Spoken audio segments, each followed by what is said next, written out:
Hi, welcome to love talkies. Priya Sakhi episode number 79. Vikram birthday అని అక్షర విక్రమ్ గుడికి వెళ్ళడం కోసం బయటికి వచ్చినప్పుడే ఓ కార్ ర్యాష్గా వచ్చి వాళ్ళ ముందు ఆగింది. వచ్చింది ఎవరా అని ఆ ఇద్దరు చూస్తుండగా అందులో నుంచి కిందకు దిగింది లాస్య. ఆమెను చూస్తూనే విక్రమ్ అక్షరాల ముఖాలు వాడిపోయాయి. లాస్య కారు దిగుతూనే hi Vikram, happy birthday to you dear అంటూ అతన్ని హగ్ చేసుకొని చెంపపై కిస్ చేసింది. ఆ సీన్ చూసిన అక్షరకు కడుపు ఆమెకు తెలియకుండానే మండిపోతుంటే ఆ రోజు పెళ్ళవగానే లాస్య వచ్చి విక్రమ్ను తీసుకెళ్లడం గుర్తొచ్చి అప్రయత్నంగా అతని చేతిని గట్టిగా పట్టుకుంది. ఆమె చేతి పట్టులోనే ఆమె కంగారు అర్థం చేసుకున్న విక్రమ్ ఆమె చేతిని వదిలి తిరిగి తనే ఆమె చేతిని గట్టిగా పట్టుకున్నాడు. దాంతో విక్రమ్ వైపు చూసింది అక్షర. నో ప్రాబ్లం, నేనున్నాను అన్నట్టు కళ్ళార్పాడు విక్రమ్. ఆ ఒక్క మూమెంట్ అక్షరలో ఎంతో ధైర్యాన్నిచ్చింది. విక్రమ్ మరో చేత్తో లాస్యను దూరంగా జరిపి హాయ్ లాస్య, కానీ ఏంటిది చిన్నపిల్లలా బిహేవ్ చేస్తున్నావు అని అడిగాడు. What is this Vikram? నీకోసం రాత్రికి రాత్రి డబుల్ అమౌంట్తో టికెట్ పెట్టుకొని ఇక్కడి వరకు వస్తే నువ్విలా అనడం ఏమీ బాగోలేదు అని బుంగమూతి పెట్టి అంది లాస్య. వచ్చినందుకు థ్యాంక్స్, బట్ ఇప్పుడు మేము టెంపుల్కి వెళ్తున్నాం, నువ్వు ఇంట్లోనే వెయిట్ చేయి అని చెప్పాడు విక్రమ్. టెంపుల్కా? ఆస్ట్రేలియా వచ్చి కూడా టిపికల్ ఇండియన్ ఫ్యామిలీలా బర్త్డే రోజు టెంపుల్కి వెళ్తున్నారా అని పకపక నవ్వింది లాస్య. మనం ఇండియన్సే కదా, స్పెషల్ అకేషన్స్కి టెంపుల్కి వెళ్ళడం అనేది not a bad thing, right అని చెప్పాడు విక్రమ్. ఓ, ఇదెప్పటి నుంచి విక్రమ్? ఈ టిపికల్ ఇండియన్ వైఫ్ని పెళ్లి చేసుకున్నప్పటి నుంచా అని అక్షరను ఉద్దేశించి వెటకారంగా అడిగింది Lasya. Lasya, mind your words అన్నాడు విక్రమ్. ఆ మాటతో సీరియస్గా విక్రమ్ను చూసి ఆ వెంటనే హే అక్షర, నేనొచ్చి ఎంతసేపు అయినా ఇంతవరకు నన్ను పట్టించుకోలేదేంటి అని నవ్వుతూ అడిగింది లాస్య. హాయ్, ఎలా ఉన్నారు లాస్య అని చాలా నార్మల్గా అడిగింది అక్షర. ఫైన్, నువ్వు కూడా బాగున్నట్లే ఉన్నావు అని అక్షర చేతులు పట్టుకున్న విక్రమ్ చేతిని చూస్తూ అంది లాస్య.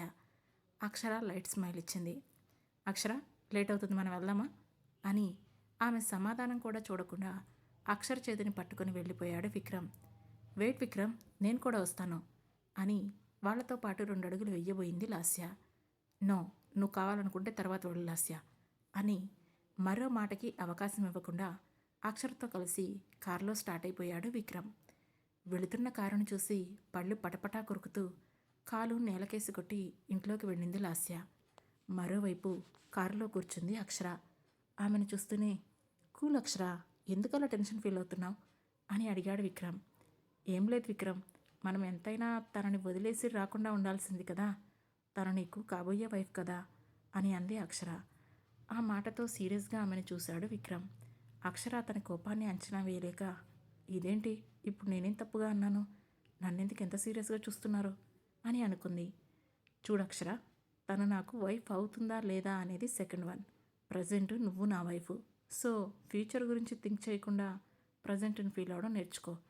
ఈ మాట నేను నీకు ఇంతకు ముందు కూడా చెప్పాను అనుకుంటా అని అన్నాడు విక్రమ్. అవును, కానీ తను మీతో మీ బర్త్డే సెలబ్రేట్ చేసుకోవడానికి అంత దూరం నుండి వచ్చినట్లుంది కదా, కాబట్టి మీరు నాతో వస్తే తను ఫీల్ అవుతుందేమో అంది అక్షర. ఆ మాటతో వెళుతున్న కారుని టక్కున ఆపేశాడు విక్రమ్. దాంతో ముందుకు పడబోయేది కాస్త సీట్ బెల్ట్ వల్ల వెనక్కి వాలిన అక్షర అయోమయంగా విక్రమ్ వైపు చూసింది. ఇప్పుడు నేను నిన్ను ఇంటి దగ్గర డ్రాప్ చేసి తనని తీసుకొని బయటికి వెళ్తే నువ్వు ఫీల్ అవుతావా, లేక నా హస్బెండ్ అయినా కానీ తను నా లవ్వరే కదా అని లైట్ తీసుకుంటావా అని అడిగాడు విక్రమ్. ఆ ప్రశ్నకు ఏం సమాధానం చెప్పాలో తెలియక తికమక పడింది అక్షర. దీనికి ఆన్సర్ చెప్పే వరకు ఈ కారు ఇక్కడి నుంచి కదలదు. కారు ముందుకు వెళ్ళాలా వెనక్కి వెళ్ళాలా అని అడిగాడు విక్రమ్. అది ఇంకా పెద్ద ప్రశ్నలా తోచడంతో ఏం చెప్పలేక నిస్సహాయంగా విక్రమ్ వైపు చూసింది అక్షర. ఆమె ఇబ్బందిని గమనించిన విక్రమ్, లిసన్ అక్షర, నాకు నీతో టెంపుల్కి వెళ్ళాలని ఉంది, వెళ్దామా లేదంటే అక్కడ లాస్య ఫీల్ అవుతుందని వెనక్కి వెళ్ళిపోదామా అని సీరియస్గా అడిగాడు విక్రమ్. ఇక ఆ మాటకు ఒక క్షణం కూడా ఆలోచించకుండా టెంపుల్కి వెళ్దాం అంది అక్షర. దాంతో కారును స్పీడ్గా టెంపుల్కి పోనిచ్చాడు విక్రమ్. మరోవైపు అశ్వత్ చేతుల్లో చిన్నపిల్లలా ఒదిగి నిద్రపోతోంది శివాని. ఆమెకు మెలకువ వచ్చే సమయానికి అశ్వత్ ఆమెనే చూస్తూ కనిపించాడు. మెల్లగా కళ్ళు తెరిచిన శివాని తననే చూస్తున్న అశ్వత్తును చూసి మొదట చిన్న స్మైల్ ఇచ్చింది. ఆ వెంటనే నిద్రమత్తు వదలగా ఒక్కసారిగా అతన్ని వెనక్కి నెట్టేసి వెంటనే పైకి లేవబోయింది. కానీ ఆమెకు ఇంచు కూడా కదిలే అవకాశం ఇవ్వని అశ్వత్ మెల్లిగా దిగు అంటూ తనను నెమ్మదిగా వదిలాడు. దాంతో టక్కున బెడ్ దిగిపోయింది శివాని. బెడ్ దిగితే చంపేస్తాను అన్నాడు అశ్వత్. ఆ మాటతో షాక్ అయిన శివాని అలానే పైకి జరిగి బెడ్పై కూర్చొని అతని వైపే చూస్తూ ఉంది. అప్పుడు అశ్వత్ బెడ్ దిగి ఆమెకి కొన్ని వాటర్ గ్లాసులో వాటర్ పోసి ఇచ్చాడు. ఆ గ్లాస్ తీసుకొని స్మెల్ చేసింది శివాని. అవి నార్మల్ వాటరే అని ఆమెకు అర్థమవడానికి ఎక్కువ టైం పట్టలేదు. కానీ అశ్వత్ను నమ్మలేక అలాగే అనుమానంగా చూస్తూ ఉంటే ఆ వాటర్ గ్లాస్ తీసుకొని ముందుగా తను కొన్ని వాటర్ తాగేసి ఆ తర్వాత ఆమెకు ఇచ్చాడు. తర్వాత శివాని అవి తాగి బెడ్ దిగబోతుంటే బెడ్ దిగొద్దని చెప్పానా అని అన్నాడు అశ్వత్. అరే నేను వాష్రూమ్కి వెళ్ళాలి అంది శివాని. దాంతో తన చేతులతో ఆమెను ఎత్తుకొని వెళ్ళి వాష్రూంలో వదిలాడు అశ్వత్. ఆ తర్వాత డోర్ క్లోజ్ చేసి బయటే నుంచున్నాడు. శివాని గోడ పట్టుకొని నెమ్మదిగా ఒక్కో అడుగు వేస్తుంటే ఆమె నడుము కలుక్కుమంటోంది. ఇక అతి కష్టం మీద ఫ్రెష్ అయ్యి డోర్ ఓపెన్ చేయగానే మళ్ళీ ఆమెను ఎత్తుకొని తీసుకొచ్చి బెడ్ మీద పడుకోబెట్టాడు అశ్వత్. ఆ తర్వాత ఆమె కోసం జ్యూస్ ఆమె కళ్ళ ముందే ప్రిపేర్ చేస్తుంటే వస్తున్న నొప్పిని పంటి బిగువన పడుతూ నేనిక ఎప్పటికీ నడవలేనా అని భయంగా అడిగింది శివాని. ఇక నువ్వు నడవడం కష్టమే. సో నీ లైఫ్ ఇక నా దగ్గరే. ఒళ్ళు దగ్గర పెట్టుకొని ఉండు. నా పర్మిషన్ లేకుండా ఈ బెడ్ దిగితే కాళ్ళు కూడా విరగ్గొట్టి పూర్తిగా బెడ్కి అంకితం చేసేస్తాను అని బెదిరించాడు అశ్వత్. అదేంటి నువ్వు నన్నెందుకు ఇలా బెదిరిస్తున్నావు? అయినా నేను నీ మాట ఎందుకు వినాలి అని కోపంగా అడిగింది శివాని. ఇప్పుడు నువ్వు నా ఇంట్లో ఉన్నావు. సో ఖచ్చితంగా నా మాట వినాల్సిందే అన్నాడు అశ్వత్. నేను విననుగాక వినను. ఏంటి ప్రతిసారి నీ కండిషన్స్ అంది శివాని. మర్యాదగా చెప్పిన మాట వింటే స్వేచ్ఛగా ఉంటావు. లేదంటే బయట వాల్స్కి పెట్టిన పవర్ను ఇంట్లో ఫ్లోర్స్కి వాల్స్కి పెట్టడం పెద్ద కష్టమేమీ కాదు అన్నాడు అశ్వత్. ఆ మాట విన్న శివానీలో చిన్నపాటి భయం కలగ్గా అయ్యో రామా, ఇప్పుడు వీడి మాట కాదు అంటే వాడు అన్నట్లు ఇలా పవర్ సప్లై చేసేస్తే ఇక నేను ఈ మాత్రం కూడా కదలలేను. ఇక ఇక్కడి నుంచి తప్పించుకునే అవకాశం కూడా ఉండదు. చూద్దాం ఎన్ని రోజులు నన్ను ఇలా కంట్రోల్లో పెడతాడో. నాకు అక్షర్తో పనుంది. అది అవ్వగానే ఏదో ఒకరోజు ఖచ్చితంగా నేను బయటికి వెళ్ళడానికి అవకాశం దొరుకుతుంది. అప్పుడు వీడికి చెప్పా పెట్టకుండానే వెళ్ళిపోవచ్చు అని మనసులోనే అనుకుంది శివాని. ఇంతలో ఆమెకు తన తండ్రి గుర్తుకు రావడంతో నేను ఒక కాల్ చేసుకోవాలి, నా మొబైల్ ఇవ్వు అంది. తమరి మొబైల్ కింద పడి పగిలిపోయింది అని చెప్పాడు అశ్వత్. మరిప్పుడు మా నాన్నగారికి నేను ఎలా కాల్ చేసుకోవాలి? అట్లీస్ట్ ల్యాండ్లైన్ నుంచి అయినా సరే కాల్ చేస్తాను అంటూ బెడ్ దిగిపోయింది శివాని. అవసరం లేదు, నువ్వు బెడ్ దిక్కు అంటూ తన పాకెట్లో నుంచి మొబైల్ తీసి శివానీకి ఇచ్చాడు అశ్వత్. వెంటనే ఆ మొబైల్ తీసుకొని తన తండ్రి మొబైల్కి కాల్ చేసింది శివాని. మరోవైపు కూతురు వెళ్ళిన దగ్గర నుండి ఆ ఊరి మీద ఫోకస్ చేశాడు శివాని తండ్రి ఆదికేశవ. అప్పుడే అతనికి ఆ ఊరి ప్రజల గురించి అలాగే తమ ప్రాపర్టీస్ గురించి పట్టించుకోకుండా ఉండడం ఎంత తప్పు అయ్యిందో అర్థమయ్యింది. ప్రాపర్టీ విషయంలో చాలా అవకతవకలు, తప్పుడు లెక్కలు ఉన్నాయి. అవన్నీ రవీంద్ర చెబితేనే జరిగాయి. కానీ ఇక్కడ ఆదికేశవ్ పట్టించుకునే సమయానికి రవీంద్రకు ఏమీ తెలియనట్లు, అవన్నీ లెక్కలు చూసుకునే వాళ్లే రవీంద్రను మోసం చేసినట్లు క్రియేట్ చేశాడు. దాంతో రవీంద్రను మరోసారి అమాయకుడి లెక్కలో చూసిన ఆదికేశవ ఇకపై ప్రాపర్టీస్ అన్నీ కూడా తనే చూసుకోవాలని ఫిక్స్ అయ్యాడు. దాంతో అక్కా తమ్ముడికి చేతుల్లో డబ్బులు గలగలలాడకపోవడంతో వాళ్లకు కోపం వస్తోంది. ఆ కోపం ఆదికేశవుని శివానీని ఎప్పుడు చంపాలా అని ఆతృతపడేలా చేస్తుంది. ప్రస్తుతం ఆదికేశవ కొత్త హాస్పిటల్కి సంబంధించిన ప్లాన్ గురించి మాట్లాడడానికి ఇంజనీర్ రావడంతో అతనితో డిస్కస్ చేస్తూ ఉన్నాడు. అప్పుడే అతనికి శివాని నుండి కాల్ వచ్చింది. అది వేరే కంట్రీ నెంబర్ నుంచి వస్తుందని అర్థమైన ఆదికేశవ నుదురు చిట్లిస్తూనే ఫోన్ లిఫ్ట్ చేసి హలో అన్నాడు. అటువైపు నుంచి శివాని నాన్నగారు నేను శివానీని అని అంది. హా శివ, ఎలా ఉన్నావు తల్లి? నువ్వు వెళ్ళి ఇప్పటికే 4 రోజులు అవుతుంది. 2 రోజుల్లో వస్తానని చెప్పావు. ఎక్కడికి వెళ్ళావు? నెంబర్ చూస్తుంటే వేరే ఏదో కంట్రీ నెంబర్లా ఉంది. అయినా నీ ఫోన్ నెంబర్ ఏమైంది? ఈ నెంబర్ ఎవరిది అని ఒకదాని వెంట ఒకటి ప్రశ్నలు వేస్తూనే ఉన్నాడు. ఎప్పుడైతే శివాని కాల్ చేసిందని ఆదికేశవ్ నోటి వెంట మాట విన్నారో వెంటనే అలర్ట్ అయ్యారు అక్కడే ఉన్న రవీంద్ర, స్నేహలత. నిజానికి వాళ్ళు ఆమె ఎక్కడికి వెళ్ళిందో ఇప్పటి వరకు తెలుసుకోలేకపోయారు. ఆ రోజు తమని గుడి ముందు అలా వదిలేసి వెళ్ళిపోయిన తర్వాత కాసేపు ఆ అక్క తమ్ముడికి మైండ్ పనిచేయలేదు. వాళ్లకు మైండ్ పనిచేసే సమయానికి శివాని హైదరాబాదులో బాంబే ఫ్లైట్ ఎక్కడానికి రెడీగా ఉంది. కాబట్టి శివాని సరిగ్గా ఎక్కడికి వెళ్ళిందో వాళ్లకు సరైన క్లారిటీ లేదు. బాంబేలో శివానీని గుర్తించేసరికి ఆ వెంటనే శివాని ఆస్ట్రేలియా ఫ్లైట్ ఎక్కింది. అది కూడా వాళ్ళు గుర్తించలేకపోయారు. అందుకే శివాని ఎక్కడుందా అని అక్కడే తనను అంతం చేయాలని వెతికిస్తూనే ఉన్నాడు రవీంద్ర. ఇప్పుడు శివానీనే స్వయంగా ఫోన్ చేయడంతో ఆదికేశవ ఫోన్ ట్రాప్ చేయమని తన అసిస్టెంట్కి చెప్పాడు రవీంద్ర. ఇక మరోవైపు ఆదికేశవ్ ప్రశ్నలకు వెయిట్ నాన్నగారు, వెయిట్. నేను సెమినార్ ఉందని చెప్పాను కదా, ఆ సెమినార్ పని మీదనే వెంటనే ఆస్ట్రేలియా రావాల్సి వచ్చింది. ప్రస్తుతం నేను ఆస్ట్రేలియాలోనే ఉన్నాను. నాకు ఇక్కడ కొంత టైం పడుతుంది. ఎంత అనేది కరెక్ట్గా చెప్పలేను. బట్ ఇది నాకు చాలా ఇంపార్టెంట్ సెమినార్. సో నేను ఖచ్చితంగా అటెండ్ అవ్వాలి అని చెప్పింది శివాని. అరే, ఇలా సడన్గా చెబితే ఎలా శివా? ఇప్పుడే హాస్పిటల్ కట్టించడానికి నేను ఇంజనీర్ను కూడా పిలిపించాను. నువ్వేమో అందుబాటులో లేవు. ఇప్పుడేమో ఎప్పుడొస్తానో తెలియదు అంటున్నావు అని అడిగాడు ఆదికేశవ. ప్లీజ్ నాన్నగారు, ఈ ఒక్కసారికి నా మాట వినండి అని అంది శివాని. సరే శివ, ఇంతకీ నీ ఫోన్ ఏమైందో చెప్పలేదు అని అడిగాడు ఆదికేశవ. నా ఫోన్ అనుకోకుండా కింద పడిపోయి పగిలిపోయింది నాన్నగారు. కొత్త ఫోన్ తీసుకుంటాను. తీసుకోగానే నేను మీకు కాల్ చేస్తాను. మీరు కంగారు పడతారని వేరే ఫ్రెండ్ మొబైల్ తీసుకొని కాల్ చేస్తున్నాను అని చెప్పింది శివాని. సరే తల్లి, నువ్వు మాత్రం జాగ్రత్తగా ఉండు. త్వరగా కొత్త మొబైల్ తీసుకో. అండ్ ప్రతిరోజు నాకు కాల్ చేస్తూనే ఉండు. త్వరగా వచ్చేసే తల్లి అని చెప్పాడు ఆదికేశవ. సరే నాన్నగారు, నేను వచ్చిన పని ఇంపార్టెంట్ అవ్వకపోతే అసలు మిమ్మల్ని అక్కడ వదిలి వచ్చేదాన్నే కాదు అని చెప్పింది శివాని. కొన్నిసార్లు అంతే తల్లి, అక్కడ ఇక్కడ 2 చోట్ల ఉండాల్సిన పరిస్థితి ఉంటుంది. కానీ ఎక్కడో ఒక చోట మాత్రమే ఉండగలం కదా అని అన్నాడు ఆదికేశవ. ఆ మాట ఎందుకో శివానికి ఏదో నెగిటివ్గా అనిపించింది.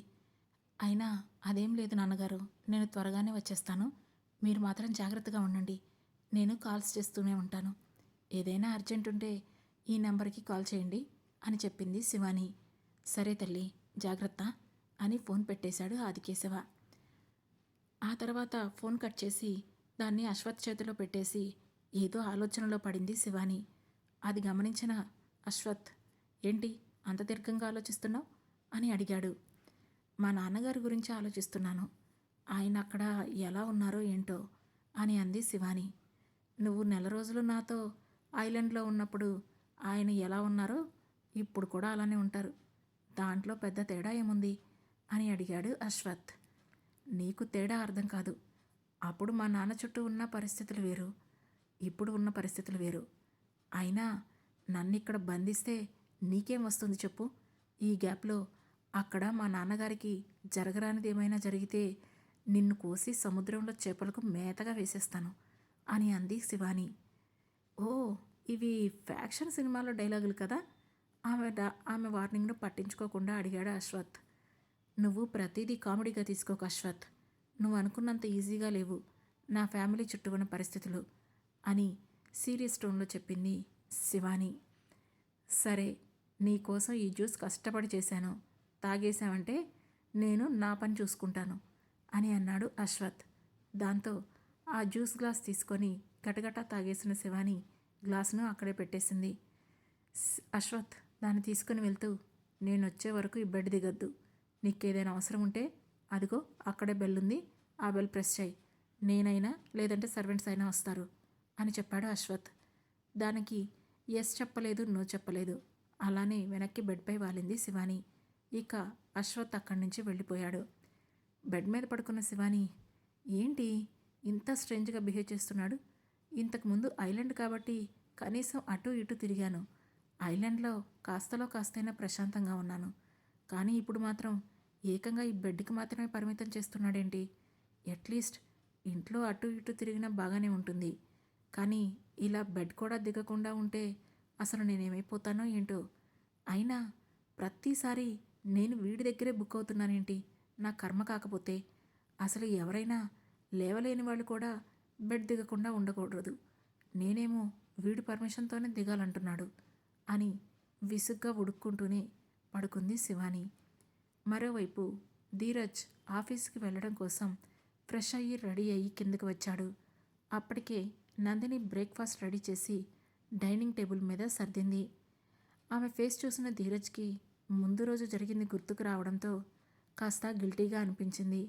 అందుకే ఆమెను అలానే వదిలేయకుండా, ఏయ్ నందు, ఏంటి నువ్వు ఇంకా రెడీ అవ్వలేదు అని అడిగాడు ధీరజ్. నేను ఈరోజు ఆఫీస్కి రావట్లేదు అని ముభావంగా చెప్పింది నందిని. అదేంటి, ఎందుకు రావట్లేదు అని నుదురు చెట్లించి అడిగాడు ధీరజ్.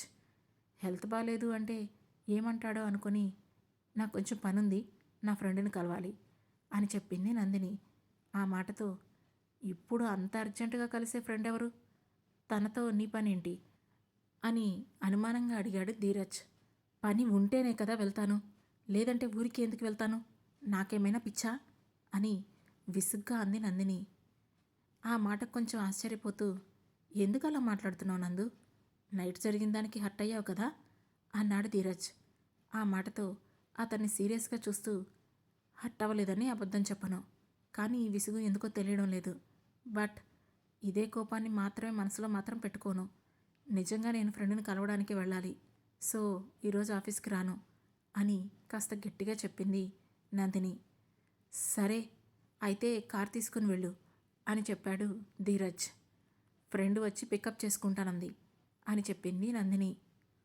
దాంతో సరే అని చెప్పిన ధీరజ్ అక్కడి నుంచి వెళ్ళిపోయాడు.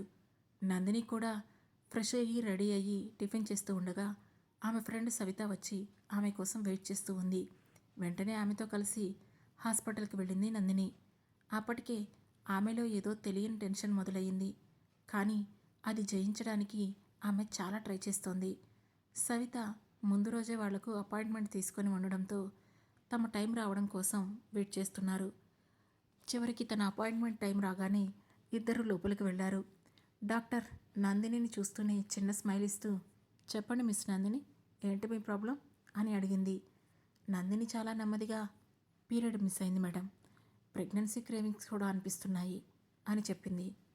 ప్రెగ్నెన్సీ క్రేవింగ్స్ అంటే ఎలా అనిపిస్తుంది అని అడిగింది డాక్టర్. అతిగా ఆకలిగా అనిపిస్తుంది, తినడానికి ఫుడ్ దగ్గరగా తెచ్చుకుంటే ఏమీ తినాలని అనిపించడం లేదు, చాలా నీరసంగా ఉంటుంది, ఊరికే తల తిరిగినట్లుగా కూడా అనిపిస్తూ ఉంటుంది మేడం అని చెప్పింది నందిని. ఓకే, మీరేమైనా స్ట్రిప్ టెస్ట్ చేసుకున్నారా అని అడిగింది డాక్టర్. లేదు మేడం అని డల్గా చెప్పింది నందిని. ఆమె వాలకం చూసి డాక్టర్కి ఏదో అనుమానంగా అనిపించి నందిని మెడవైపు చూసి వెంటనే, మీకు పెళ్ళయిందా అని అడిగింది. ఆ ప్రశ్నకు నందినికి ఏం చెప్పాలో తెలియక తలను అటు ఇటు అడ్డుగా నిలువుగా ఊపింది. దాంతో విషయం అర్థం చేసుకున్న డాక్టర్, సరే చెక్ చేస్తాను పదండి అంటూ ఆమెను చెకప్ రూమ్కి తీసుకువెళ్ళిన డాక్టర్ నందినిని చెక్ చేసింది. ఆ కాసేపు డాక్టర్ ఏం చెబుతారో తెలియక నందిని టెన్షన్ పడుతూనే ఉంది. నెగిటివ్ రావాలని మనసులోనే కోరుకుంటోంది. కానీ ఆమె అనుమానాన్ని నిజం చేసేస్తూ ఆమెకు పాజిటివ్ ప్రెగ్నెన్సీ వచ్చింది. దాంతో డాక్టర్, మీ అనుమానం నిజమే, మీరు ప్రెగ్నెంట్ అని చెప్పింది. ఆ మాట విన్న నందినికి ఎలా రియాక్ట్ అవ్వాలో అర్థం కాక స్తబ్దుగా చూస్తూ అక్కడి నుంచి వెళ్ళిపోయింది. ఆ తర్వాత ఏం జరుగుతుందో తెలుసుకోవాలనుకుంటే వెంటనే మా లవ్ టాకీస్ ఛానల్ను సబ్స్క్రైబ్ చేసుకొని ప్రియసఖి సిరీస్లోని నెక్స్ట్ ఎపిసోడ్ను వినండి. మా ఈ కథలు మీకు నచ్చినట్లయితే లైక్ చేసి, షేర్ చేసి, కామెంట్ చేసి, హై పాయింట్స్ కూడా ఇచ్చి మమ్మల్ని సపోర్ట్ చేయండి. Thank you.